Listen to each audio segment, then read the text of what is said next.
Hello and welcome to Batch Reviews. Now, the Volvo XC40, it's been around for a few years now and it's been a huge success of Volvo, and it's easy to see why when it looks that good. But this one is a little bit different.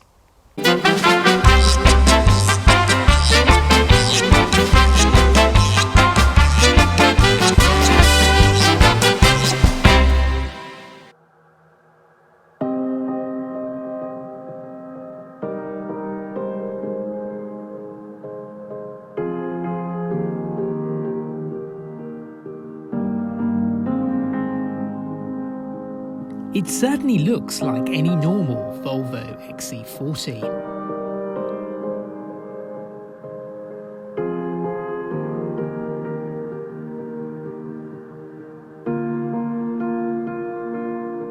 There's the same super cool, super slick image.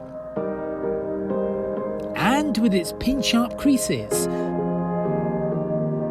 two-tone paintwork and big wheels, it's a handsome thing.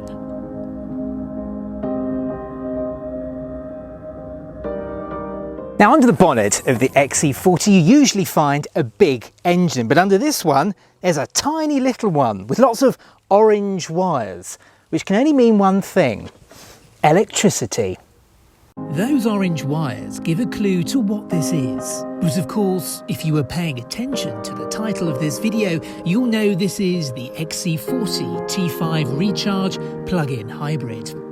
There's a tiny 1.5 three-cylinder petrol engine, an 80 brake horsepower electric motor and a 10.7 kilowatt hour battery. And because the engine and the motor are in the front, that means the XC40 is front wheel drive, not four wheel drive like its looks might suggest. Now, as standard, Volvo give you a charging cable with a 3-pin plug at the end of it, but this is the least effective way of charging this car up, because if you do that it takes 5 hours. The best way to do it is to charge it up with a Type 2 connector. Do that and that charging time is cut to 3 hours. The only problem is that Volvo charges you 50 quid for this, which I think is a little bit unreasonable. Now, inside the XC40 plug-in hybrid, it's pretty much identical to the standard car, and that's not a bad thing at all, because the XC40, I think, has got one of the nicest interiors around. It's just so much more fun and interesting than the German cars, isn't it? From these patterned inlays to the lovely vertical vents, the nice materials in here. I particularly like these seats, leather and nubuck. And this car has got an optional extra which I think you have to specify. It's the orange carpets. Now, it's not just the carpets, it also creeps up the sides of the doors, and it's a really nice feeling carpet. I'd actually put that in my house, although one word of warning though, it will clash if you have red trousers though. But at £175, I think that is the best 175 quid you'll ever spend. Now, on the face of it, the list of standard equipment is pretty good. I mean, you get a screen in front of you and this 9-inch touchscreen as well, which I happen to find... Go away! Now, on the face of it, the list of standard equipment is pretty good. You get this display in front of you and this 9-inch touchscreen. But you have to be careful because Volvo are a little bit mean in places. I mean, for instance, you have to pay for Apple CarPlay, something which you get as standard on most family hatchbacks these days. And if you look for it, there are a few scratchy plastics, like round here it's a little bit cheap, and the glove box is a little bit scratchy. The glove box itself isn't the biggest thing in the world either, but I'm carping a little bit here because generally speaking this interior is lovely. The build quality in most places is very nice indeed. And you know, I said that there are hardly any differences over the standard car and the XC40 plug-in hybrid. Well, there is one big difference really, and it's this centre console. Now, it's not quite as spacious as you find on the standard models. On the standard car, for example, this flips up and you get a huge amount of storage down there, and you get a little pull-out bin, which is great for those family holidays. In the hybrid, presumably because of the electrical gubbins underneath, it's not quite as spacious. But really, Overall, this is a lovely interior. Elsewhere, the plug-in hybrid is just as roomy as all other XC40s, so there's lots of space in the back with excellent headroom, and there's a big boot.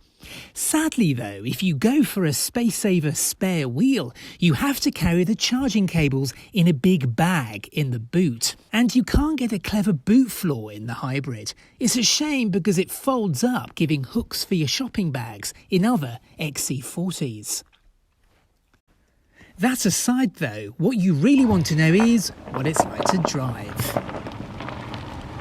Now when you start up and pull away in this car, it starts up in electric power and you drive away in electric power. And I have to say, I've driven lots of electric cars, but this car makes a weird sort of eerie whirring noise. I mean, I'm not saying it's unpleasant, but you very much know that you are in electric mode. Can you hear that? Very strange. Of course, there are a number of driving modes. We're in hybrid mode at the moment, so the car determines what is best at this given moment in time. So at the moment we're running in electric power, but if I squeeze the throttle a little bit more and the petrol engine kicks in, now that's basically an automatic mode, so it will flip between the two power sources, and it does a very good job in this car. It's in some cars you find that this car never really knows what mode to be in, but in this car it's very well judged. Now there are other driving modes, as you'd expect. There's an individual mode, so you can set all the parameters. Now there's a power mode, so that's the petrol engine and the electric motor working together to give you the most amount of performance. The steering is also a little bit heavier as well. And there's the pure mode. The car goes into pure electric mode. Now Volvo say you can get between 26 and 28 miles of pure electric range. I've been getting around 26, and it's pretty accurate really. I mean, it tends to drop off mile for mile, so you will get around 26 miles. And the rest of the time, it's a very relaxing car to drive. Like I say, there is that little whirl when the car is in electric mode, but I happen to quite like that. The thing that's a little bit surprising about this car is the 3-cylinder engine.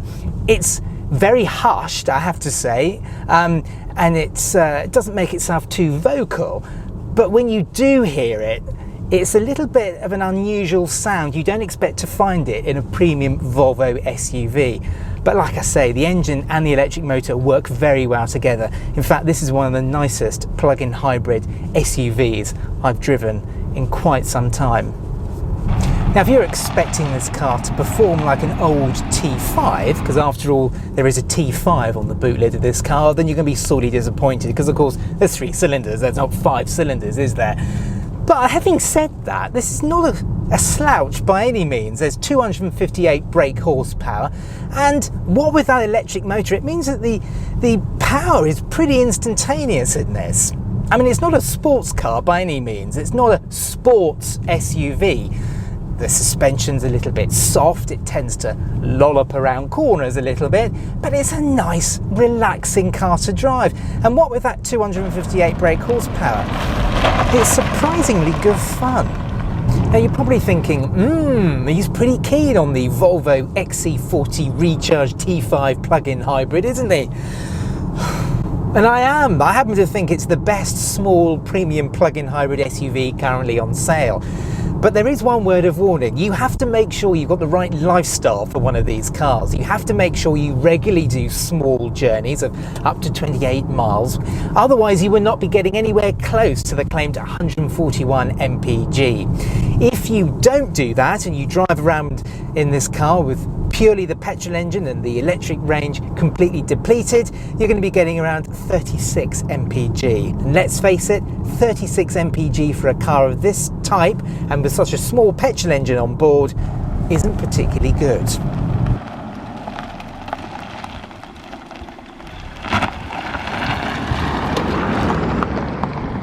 At £42,000, this R-Design Pro model is a lot of money. So, like I said, you really need to make sure you have the right lifestyle and drive it properly. But if you want a small premium plug-in hybrid SUV, or you're a company car driver, this car could make a lot of sense. In my mind, this is one of the nicest cars of its type on sale. If you enjoyed this video, then please like and share it, and it would be lovely if you subscribe to the channel. See you soon.